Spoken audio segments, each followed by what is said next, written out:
আল্লাহ রাব্বুল আলামিন সূরা বাকারার 233 নং আয়াতে বলেন, ওয়া আলাল মাউলুদি লাহু রিজকুহুন্না ওয়া কিসওয়াতুহুন্না বিল মা'রুফ। আল্লাহ পাক বলেন, ওয়া আলাল মাউলুদি লাহু,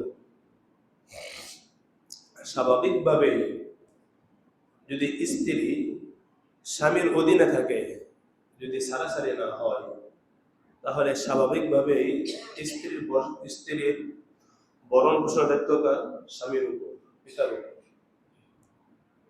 সন্তানেরও থাকে দায়িত্ব, আবার স্ত্রীরও থাকে। কিন্তু আল্লাহ না করুক, যদি কোনো কারণ বশত সম্পর্ক বিচ্ছেদ হয়ে যায়, তারপরেও একটি নির্দিষ্ট সময় পর্যন্ত সন্তানের ভরণ পোষণ দায়িত্ব বাবার উপর থাকেই, স্ত্রীর যে ভরণ পোষণ তার দায়িত্ব স্বামীর উপর থাকে একটি নির্দিষ্ট সময় পর্যন্ত। কোনো কারণে হয়তো সম্পর্ক ছিন্ন হয়ে গেছে, সম্পর্ক ভেঙে গেছে, তারপরও একটি নির্দিষ্ট সময় পর্যন্ত স্বামীর উপর স্ত্রীর ভরণ পোষণের দায়িত্ব থাকে। এই কথাটি আল্লাহ পাক বলেন, ওয়া আলাল মাউলুদি লাহু রিজকুহুন্না ওয়া কিসওয়াতুহুন্না বিল মা'রুফ। যিনি সন্তান ধারণকারী, তার উপর তার সন্তানের ভরণ পোষণের দায়িত্ব কে দিয়েছেন? আল্লাহ পাক দিয়েছেন। আল্লাহু আকবার। সুতরাং প্রতিটি বাবার জন্য যদি তার সামর্থ্য থাকে, তার সামর্থ্য অনুযায়ী সন্তানের উপর খরচ করে ফেরা কার দায়িত্ব? বাবার দায়িত্ব। এমন যেন না হয় আমার সামর্থ্য আছে সন্তানকে ভালো খাদ্য দেওয়া, ভালো পরিধান করানো, ভালো জায়গায় পড়াশোনা শিক্ষা দেওয়া, তাকে ভালোভাবে রাখার সামর্থ্য আছে, তা সত্ত্বেও সে খরচ করলো না, এটা তার প্রতি বেইনসাফ, এটা উচিত না। আবার কোন সন্তানের জন্য এটা উচিত না যে পাশের বাসার বন্ধুকে দেখলো, যে পাশের বাসার বন্ধু তার বাবা তার বন্ধুকে দামি গাড়ি কিনে দেয়, দামি পোশাক কিনে দেয়, ভালো ভালো খাদ্য খাওয়ায়, সেটা দেখে তার বাবাকে চাপ দেওয়া, তার বাবার উপর চাপ প্রয়োগ করা, অথচ বেচারা সামর্থ্য নেই। তাহলে যেই পিতার যতটুকু সামর্থ্য আছে ওই পরিমাণ তার সন্তানের উপর খরচ করে ফরজ। কিন্তু যদি পিতার সামর্থ্যের চাইতে অধিক কোন সন্তান পিতার কাছে দাবি করে, সেটা উচিত হবে। বুখারী বর্ণনা, আম্মা জান হযরত আয়েশা সিদ্দিকা রাদিয়াল্লাহু তাআলা বলেন যে আবু সুফিয়ান, আমরা অনেকে নাম শুনেছি হয়তো, আবু সুফিয়ান যিনি ইসলাম পূর্ব যুগে কাফেরদের লিডার ছিলেন, নেতা ছিলেন, ইসলামের পূর্বে কাফেরদের লিডার ছিলেন, আবার যখন ইসলাম গ্রহণ করেছেন তখন মুসলমানদের লিডার ছিলেন। নাম কি? আবু সুফিয়ান। তার স্ত্রী হলো হিন্দা, বাংলায় বলে হিন্দা, আরবিতে বলে হিন্দ। আম্মা জান আয়েশা সিদ্দিকা রাদিয়াল্লাহু তাআলা বলেন, جاءت هند إلى النبي صلى الله عليه وسلم فقالت يا رسول الله إن أبا سفيان رجل شحيح لا يعطيني ما يكفيني وولدي إلا ما أخذت من ماله وهو لا يعلم। এই আবু সুফিয়ানের স্ত্রী নবীজি দরবারে এসে বললেন, ইয়া রাসূলুল্লাহ, আবু সুফিয়ান রাজুলুন শাহীহুন, একজন কৃপণ, একজন বখিল লোক, সম্পদ আছে কিন্তু পরিবারের জন্য খরচ করতে চায় না। সন্তান আছে, সম্পদ আছে, সম্পদ আছে, কিন্তু সেই সম্পদ পরিবারের জন্য খরচ করতে চায় না, বাহিরে আবার খরচ করে। এরকম অনেক লোক দেখবেন, পরিবারে পর্যাপ্ত খরচ করে না, কিন্তু বাহিরে প্রচুর টাকা ভাঙবে, বাহিরে প্রচুর খরচ করে।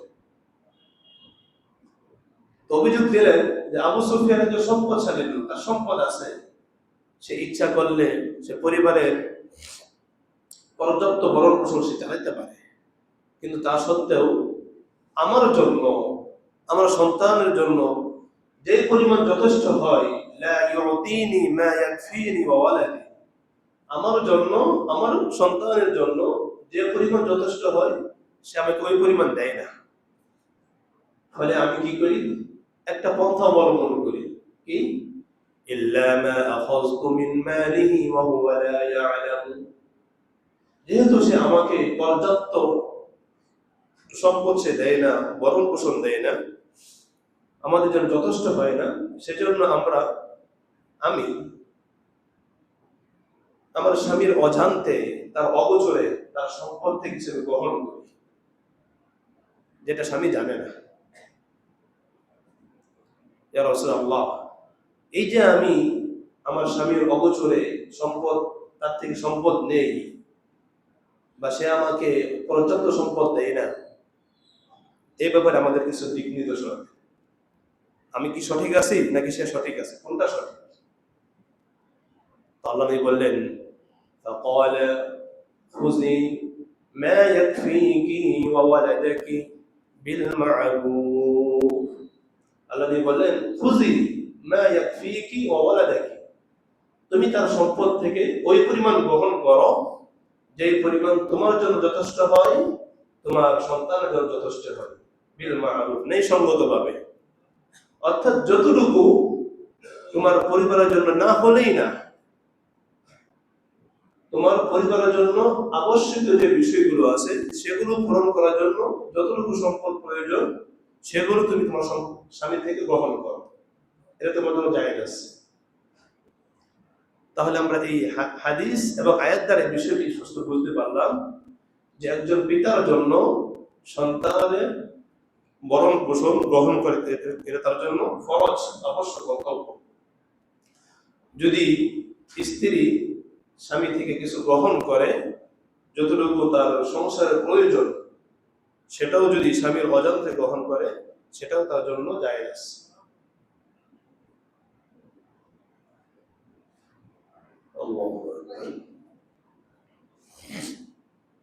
এটা হলো 17 নম্বর বিষয়। এখানে আরেকটি বিষয় লক্ষণীয়, সেটি হলো যে সন্তানের ভরণ পোষণ এটা কতক্ষণ পর্যন্ত পিতার উপর ফরজ, একটি নির্দিষ্ট সময় পর্যন্ত। নির্দিষ্ট সময়টা কি? সন্তান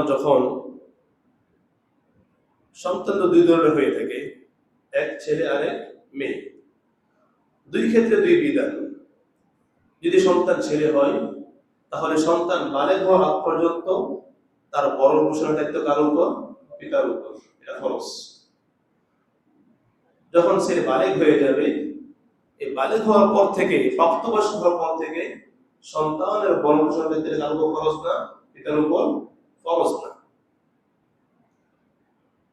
বিপরীতে যদি কন্যা সন্তান হয় তাহলে যতক্ষণ পর্যন্ত কন্যা সন্তানকে অন্যত্র পাত্রস্থ না করবে, যতক্ষণ পর্যন্ত কন্যা সন্তানকে বিবাহ না দিবে, ততক্ষণ পর্যন্ত সেই কন্যা সন্তানের দায়িত্ব কার উপর? বাবার উপর। এটা ফরজ, আদায় করতে হবে। এই দুই ধরনের বিধান কেন, দ্বিমুখী বিধান কেন? তার একটি কারণ হলো,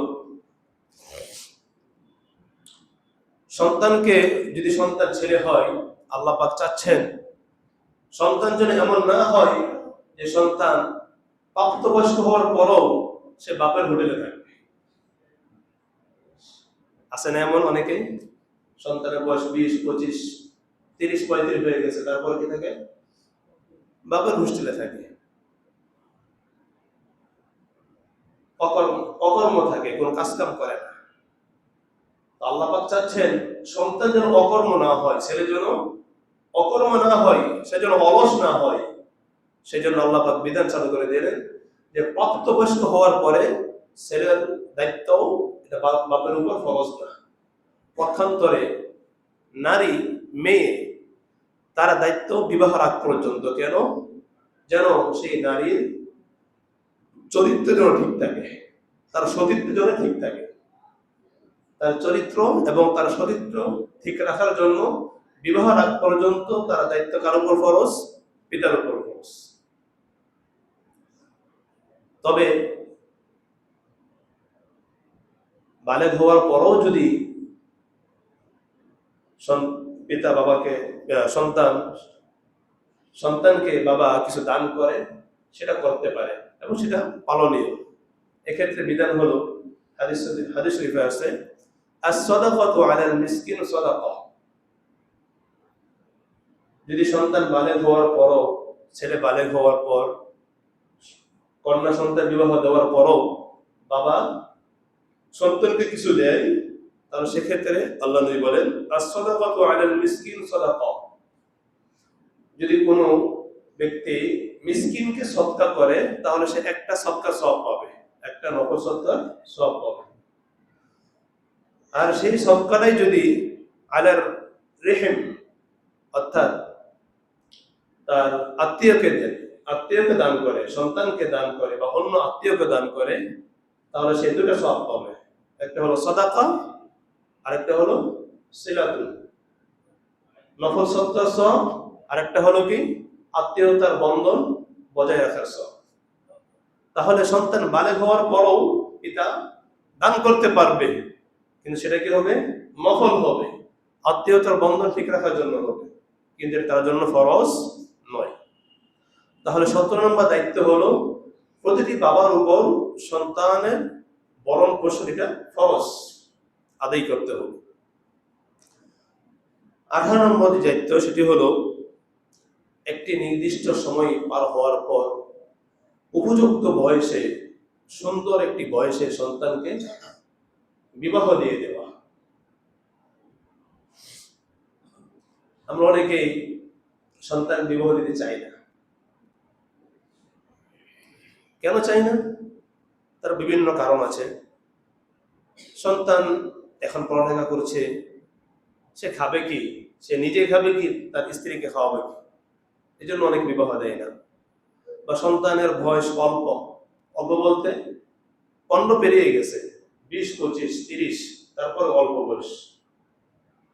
আবার আরেকটা কারণ, তার দ্বারাই সন্তান প্রতিষ্ঠিত হোক তারপর। অথচ আল্লাহ পাক রব্বুল আলামিন কোরআনুল কারীমে বলেন, وأنكحوا الأيام منكم والصالحين من عبادكم وإمائكم إن يكونوا فقراء يغنيهم الله من فضله والله واسع عليم। আল্লাহ পাক বলেন, وأنكحوا الأيام, সূরা নূর 32 নং আয়াত আল্লাহ পাক বলেন, وأنكحوا الأيام منكم, তোমাদের সন্তান যারা বিবাহের উপযুক্ত, এখনো বিবাহ হয় নাই, তাদের বিবাহ দিয়ে দাও।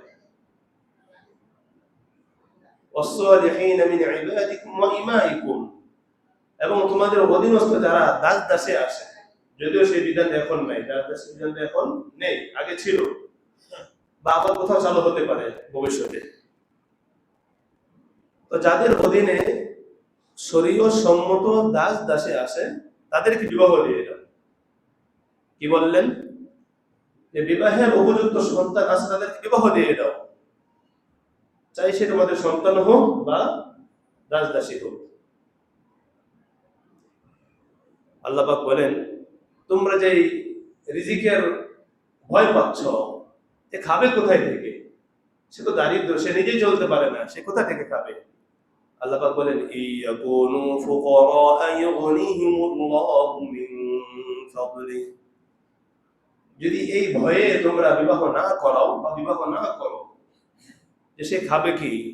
আল্লাহ পাক বলেন, যদি তুমি দরিদ্র হও, অভাবী হও, গরিব হও, তা আল্লাহ পাক নিজে তোমাদেরকে ধনী বানিয়ে দেবেন। ইয়াকুনু ফুকারা, যদি তোমরা ফুকারা হও, দরিদ্র হও, ইউগনিহিমুল্লাহু মিন ফাদলি, আল্লাহ পাক নিজ অনুগ্রহে, নিজ দয়ায় তোমাদেরকে ধনী বানিয়ে দিবেন, স্বাবলম্বী বানিয়ে দিবেন, সচ্ছল বানিয়ে দিবেন। তাহলে বোঝা গেল বিবাহের একটা ফায়দা কি? বিবাহ করলে দরিদ্র থেকে ধনী হওয়া যায়, স্বাবলম্বী হওয়া যায়। আপনারা লক্ষ্য করে দেখবেন যে ছেলেটা, যে পরিবারটা বিবাহের আগে দরিদ্র ছিল, গরিব ছিল, সে যখন বিবাহ করে সাংসারিক হয়ে যায়, তখন তার আগের তুলনায় তার মধ্যে বরকত আসে। আগের তুলনায় তার মধ্যে বরকত আসে। এটা কার কথা? আল্লাহ পাকের কথা, যে বিবাহ করলে আল্লাহ পাক সম্পদশালী বানিয়ে দিবেন, ধনী বানিয়ে দিবেন, তার দারিদ্র বিমোচন করে দিবেন, দূর করে দিবেন। আরেকটি আশ্চর্য বিষয় হলো, আরো বড় কঠিন কথা হলো, আল্লাহ নবীর হাদিস বাইহাকিতে বর্ণিত, ইমাম বাইহাকি রহমতুল্লাহি আলাইহি শুআবুল ঈমান উল্লেখ করেছেন। দুইজন সাহাবী থেকে বর্ণিত, হযরত আবু সাঈদ এবং ইবনে আব্বাস রাদিয়াল্লাহু আনহুমা, দুইজন সাহাবী হাদিস বর্ণনা করেন। কি আল্লাহ নবী বলেন, মান ওয়ালিদা লাহু ওয়ালাদুন ফালিয়ুহসিন ইসমাহু ওয়া আদাবাহু فإذا بلغ فليزوجه فإن بلغ ولم يزوجه فأصاب إثما فإنما إثمه على أبيه. আল্লাহ নবীর দুইজন সাহাবী, প্রসিদ্ধ সাহাবী, তারা হাদিসটি বর্ণনা করেছেন যে আল্লাহ নবী বলেছেন, মান ওয়ালিদা লাহু ওয়ালাদুন, আল্লাহ পাক যাকে সন্তান দিয়েছেন তার উচিত হলো ফালিয়ুহসিন ইসমাহু, সে যেন তার সন্তানের একটি সুন্দর অর্থবহ ইসলামিক একটি নাম রাখে। এটা প্রথম দায়িত্ব। শুধু তাই না, ওয়া আদাবাহু, সন্তান জন্ম নিল আর সন্তানকে শিষ্টাচার শিক্ষা দিলাম না, সন্তানের খোঁজখবর নিলাম না, এটাও উচিত না। নবী কি বলেন, ওয়া আদাবাহু, সন্তানকে যেন শিষ্টাচার শিক্ষা দেয়, সুন্দর আদব আখলাক শিক্ষা দেয়, নীতি নৈতিকতা শিক্ষা দেয়। এরপর নবী বলেন, ফাইদা বালাগ ফালিয়ুযাওবিজুহু, যখন সন্তান বালিগ হয়ে যাবে, প্রাপ্তবয়স্ক হবে, ফালিয়ুযাওবিজুহু, তখন পিতার দায়িত্ব হলো সন্তানকে বিবাহ করিয়ে দেওয়া। কার দায়িত্ব এটা? পিতার দায়িত্ব, বাবার দায়িত্ব সন্তানকে বিবাহ করিয়ে দেওয়া। এরপর নবী কি বলেন, দেখেন কঠিন কথা বলছেন, فإن بلغ ولم يزوجه فأصاب إثما فإنما إثمه على أبيه. নবী বলেন, সন্তান বালেগ হলো, ওয়ালাম ইউযাওবিজহু, কিন্তু সন্তানকে বিবাহ দিল না, فأصاب إثما, বিবাহ না দেওয়ার কারণে সেই সন্তান সে পাপ কাজে লিপ্ত হলো, গুনাহের কাজে লিপ্ত হয়ে গেল। فإنما إثمه على أبيه, এই যে সন্তান বিবাহে না করার কারণে সে গুনাহের কাজে লিপ্ত হলো, সে গুনাহের কাজে লিপ্ত হওয়ার কারণে সে গুনাহ পেয়ে গেল, তার আমলনামে গুনাহ লেখা হবে। বিপরীতে যেহেতু পিতা তার দায়িত্বকে পালন করেন নাই, পিতা তার দায়িত্ব পালন করেন নাই, সেজন্য পিতার আমলনামেও, সন্তানের আমলনামে যে পরিমাণ গুনাহ লেখা হয়েছে, পিতার আমলনামে সেই পরিমাণ গুনাহ লেখা হবে। তাহলে সন্তান অপরাধ করবে, তার বাপ কার আমলনামায় আসবে? পিতার আমলনামায় আসবে। এই জন্য আমরা যারা পিতা আছি, বাবা আছি, বা যারা ভবিষ্যতে বাবা হব, এই বিষয়টি লক্ষ্য নেই। আল্লাহু আকবার।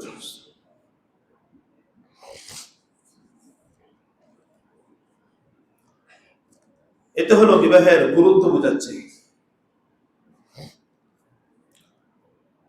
কোরআনের আয়াত থেকে বললাম, হাদিস থেকে বললাম, আল্লাহ নবীর হাদিস।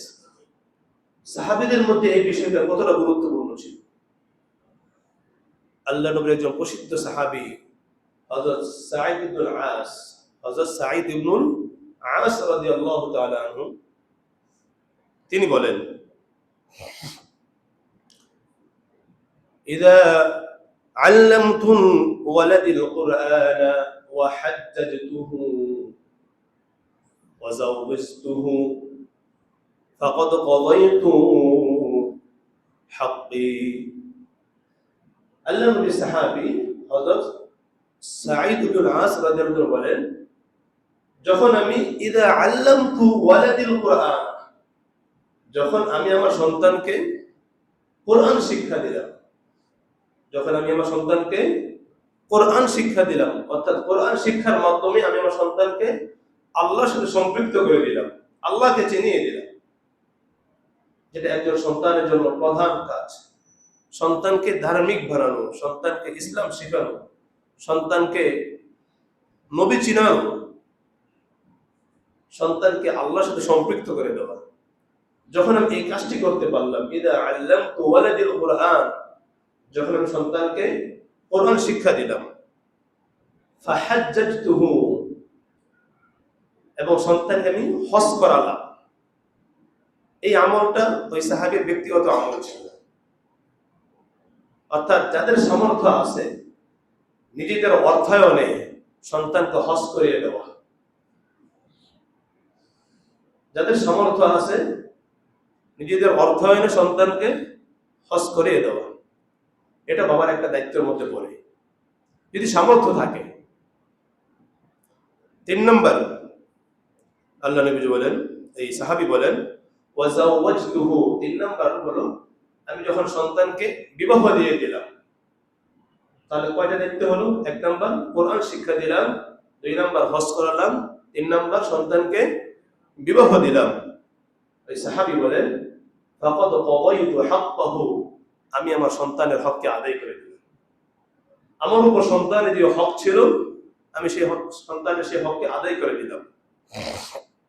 ওয়া বাকিয়া হাক্কি আলাইহি, আর এরপর সন্তানের উপর আমার যে হকটা আছে, আমরা তো অনেক সময় বিভিন্ন অভিযোগ নিয়ে আসি যে হুজুর আমার সন্তান আমাকে দেখে না, পিতাকে সম্মান করে না, সে পিতামাতার খেদমত করে না, পিতামাতাকে মূল্যায়ন করে না, পিতামাতার হক আদায় করে না।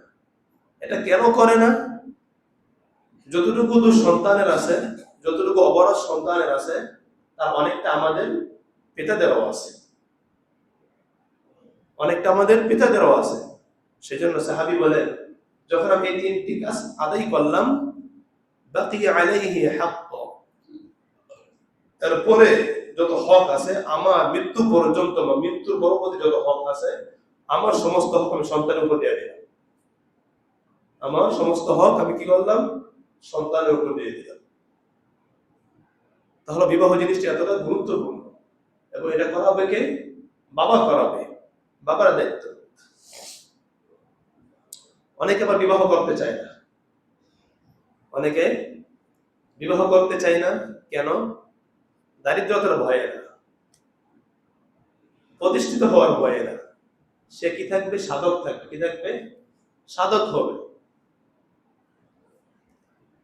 ইসলামের মধ্যে এই বিবাহ বৈরাগী, এটা কোনো সুযোগ নেই। বিবাহের ইসলামের মধ্যে বিবাহ বৈরাগ্য, এটা কোনো সুযোগ নেই। আল্লাহ নবীর সাহাবী হযরত উসমান ইবনে মাযউন, উসমান 2 জন, একজন হলো নবীর জামাতা হযরত উসমান ইবনে আফফান রাদিয়াল্লাহু আনহু, আরেকজন হলেন হযরত উসমান ইবনে মাযউন রাদিয়াল্লাহু তাআলা। এই সাহাবী নবীর দরবারে গেলেন, ইয়া রাসূলুল্লাহ, আমাকে বিবাহ না করার অনুমতি দেন, বিবাহ না করার অনুমতি দেন। তো নবী তাকে স্পষ্ট না করে দিলেন যে ইসলামের মধ্যে কোনো সন্ন্যাসী নাই, ইসলামে কোনো সন্ন্যাসীর কোনো প্রশ্রয় নাই। আর একটু যদি বিস্তারিত বলি, তিনি কি বললেন? ইয়া রাসূল, আমি খাসি হয়ে যাব। খাসি কি হয়ে যাব? হাদিসের শব্দ যেটা আছে, কি যাব? খাসি হয়ে যাব, অর্থাৎ তার পুরুষত্ব সে নষ্ট করে দিবে। তো আল্লাহ নবী কি বললেন? যে ইসলামের মধ্যে কোনো সন্ন্যাসী হওয়ার কোনো সুযোগ নেই। তার বিবাদ এতটা গুরুত্বপূর্ণ একটি বিষয়। অন্য এক হাদিসে আল্লাহ নবী বলেন, আন-নিকাহু মিন সুন্নতি ফামান রাগিবা আন সুন্নতি ফালাইসা মিন্নি। বিবাহ হলো আমার আদর্শ। বিবাহ কি? আমার আদর্শ। সুন্নত বললাম না এই জন্য, কারণ বিবাহ কখনো ক্ষেত্র বিশেষ ওয়াজিব হয়ে যায়, সুন্নত থেকে ওয়াজিব হয়ে যায়। স্বাভাবিক বিবাহ সুন্নাহ, কিন্তু কখনো এটা কি হয়ে যায়? ওয়াজিব হয়ে যায়।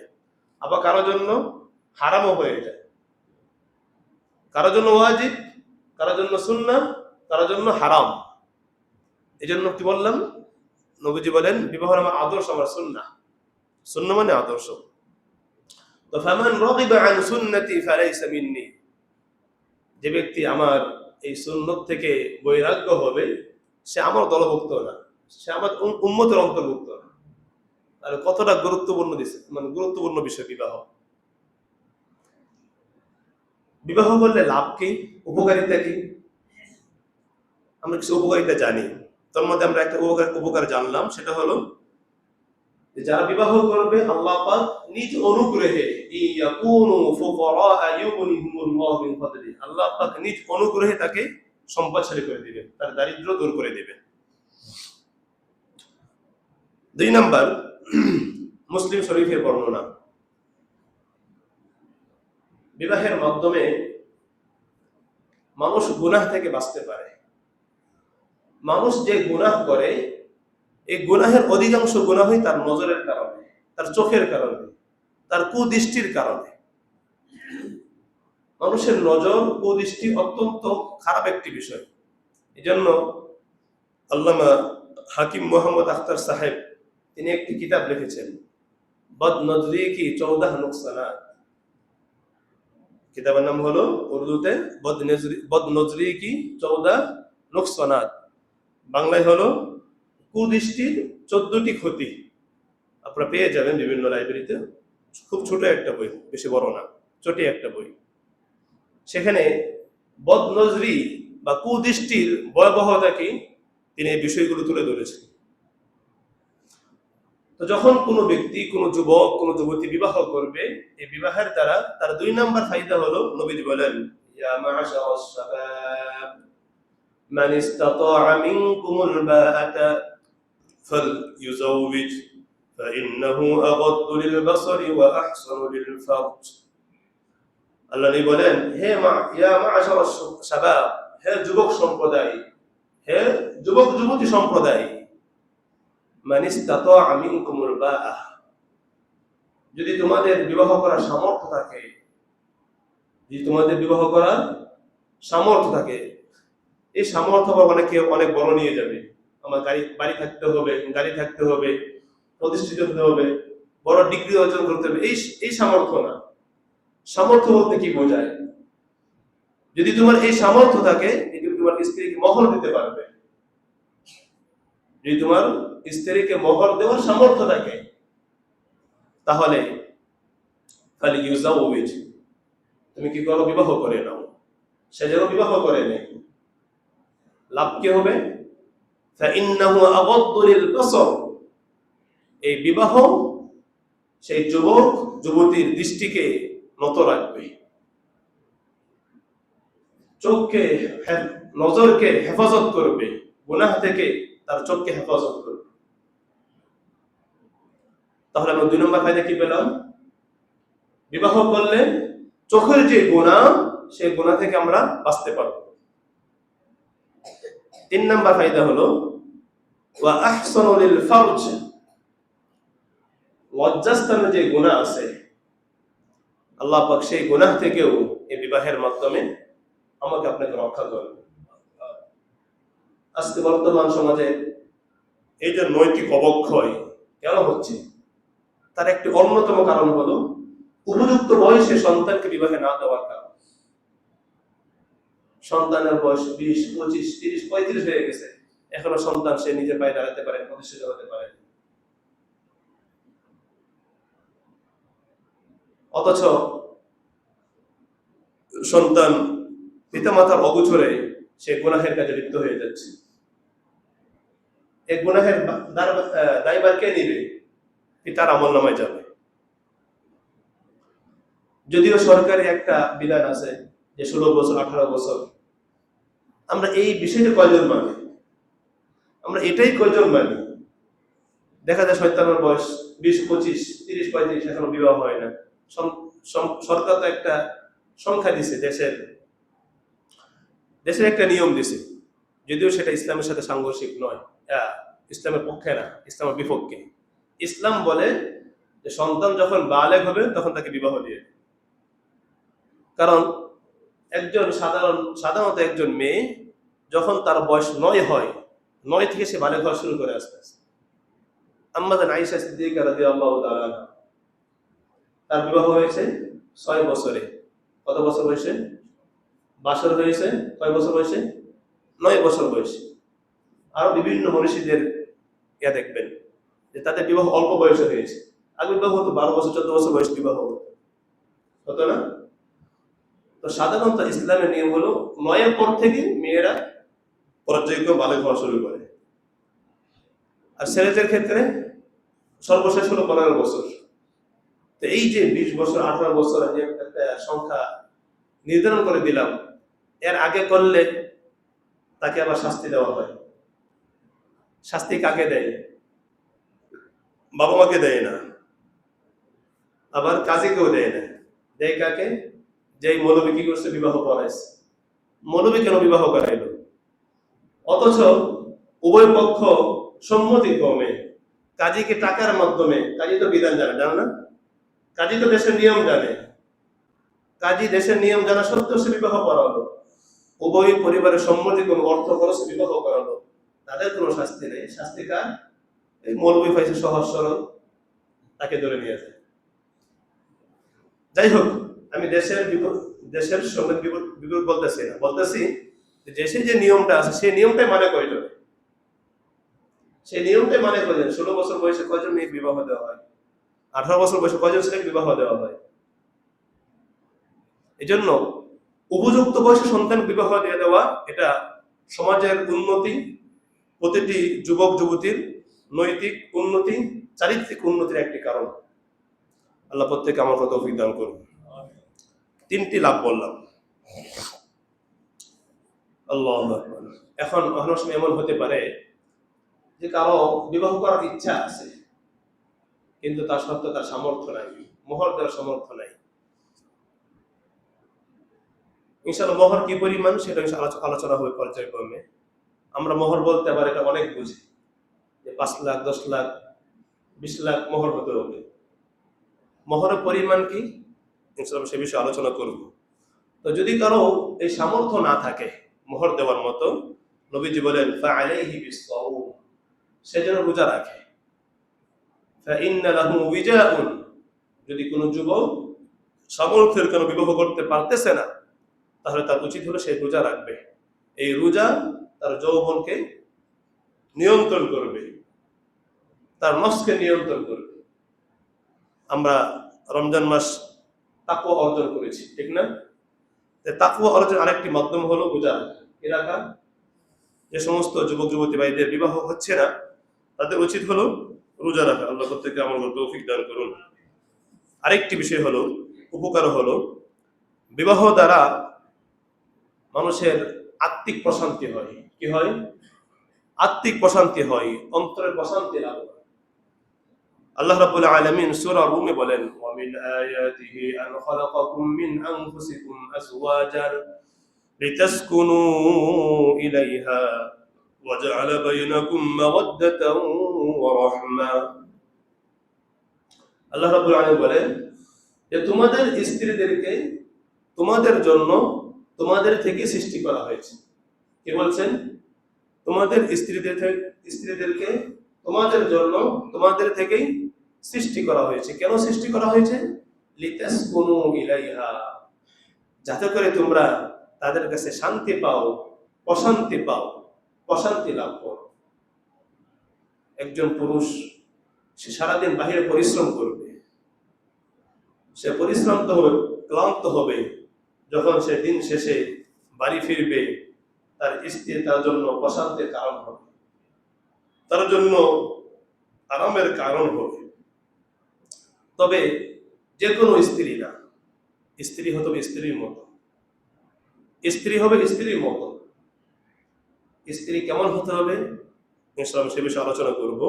তো বলতেছিলাম যে লিতাসকুনু ইলাইহা, বিবাহের দ্বারা আরেকটি লাভ হলো আত্মার প্রশান্তি হয়, মানসিক প্রশান্তি লাভ হয়।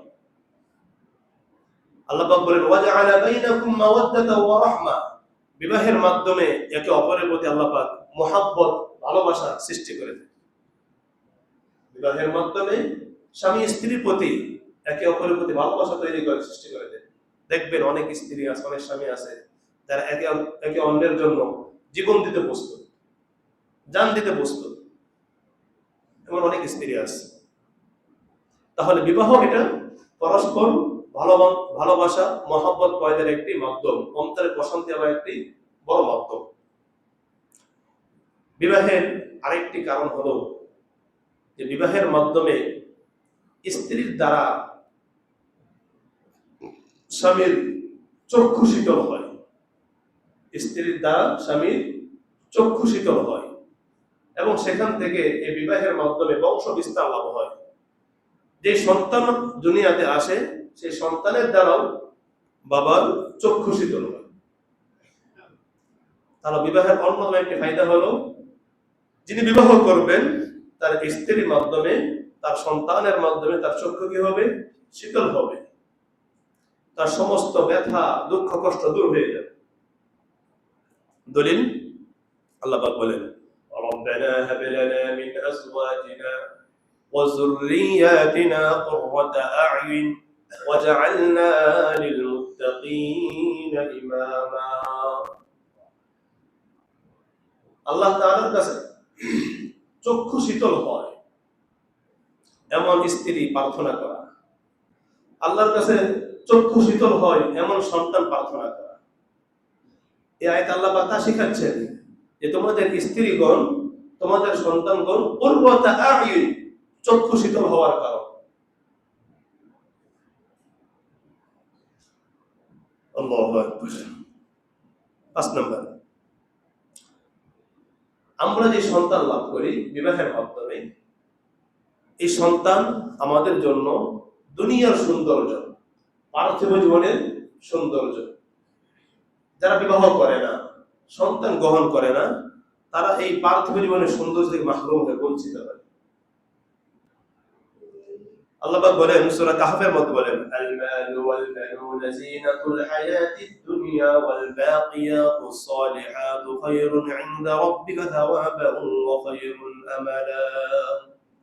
আল্লাহ পাক বলেন আল মালু ওয়াল বানুন, সম্পদ এবং সন্তান সন্ততি, যিনাতুল হায়াতিদ দুনিয়া, পার্থিব জীবনের সৌন্দর্য। আমরা প্রত্যেকে চাই আমার দুনিয়ার জীবন যেন সুন্দর হয়, পাশাপাশি আখিরাতের জীবন যেন কি হয়?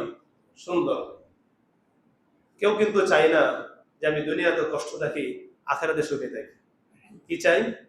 আল্লাহ আমাকে দুনিয়াও দাও, আখিরাতে দাও। আল্লাহ আমাদেরকে দোয়া শিখিয়ে দিয়েছেন, রব্বানা আতিনা ফিদ দুনিয়া হাসানাহ ওয়া ফিল আখিরাতি হাসানাহ ওয়া কিনা আযাবান নার। এই দোয়াটা কি বোঝাচ্ছে? আল্লাহ তুমি আমাকে দুনিয়াও দান করো, আখিরাতও দান করো। শুধু এমনটা শিখার নাই আল্লাহ আমাকে দুনিয়া দিও না, আখিরাত দাও, এমনটা বলেন নাই। কি বলছেন? আল্লাহ আমাকে দুনিয়ার সৌন্দর্য দান করো, আখিরাতের সৌন্দর্য দান করো, দুনিয়ার সুখ দান করো, আখিরাতের সুখ দান করো। তাহলে সন্তান এটা দুনিয়ার সুখের একটি কারণ, সন্তান দুনিয়ার সৌন্দর্যের একটি কারণ মাধ্যম। তাহলে সন্তানটা আসবে কিভাবে? বিবাহের মাধ্যমে। দ্বিতীয়ত, সন্তান যেমন আমাদের জন্য দুনিয়ার সৌন্দর্যের কারণ, ঠিক ততরূপ ভাবে সন্তান আমাদের জন্য আখিরাতের লাভ করার একটি মাধ্যম। আপনার হাদিস, একটা প্রসিদ্ধ হাদিস আপনারা জানেন যে মানুষ যখন দুনিয়া থেকে বিদায় নেয়, মারা যায়, তখন তার সমস্ত আমলের দরজা বন্ধ হয়ে যায়।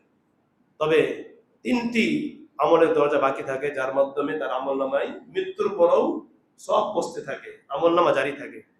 তার মধ্যে একটি হলো ওয়ালাদুন সালিহ ইয়াদউ লাহু, একজন নেককার সন্তান রেখে যাওয়া, একজন নেককার মুত্তাকি পরহেজগার সন্তান রেখে যাওয়া।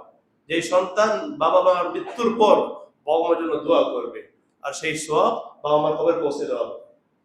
তাহলে বোঝা গেল বিবাহের মাধ্যমে আমাদের সন্তান লাভ হয়, আর এই সন্তান আমাদের জন্য দুনিয়ার সৌন্দর্যের কারণ, দুনিয়ার সুখের মাধ্যম, আখিরাতের সৌন্দর্যের কারণ, আখিরাতের সুখের মাধ্যম। আল্লাহ প্রত্যেককে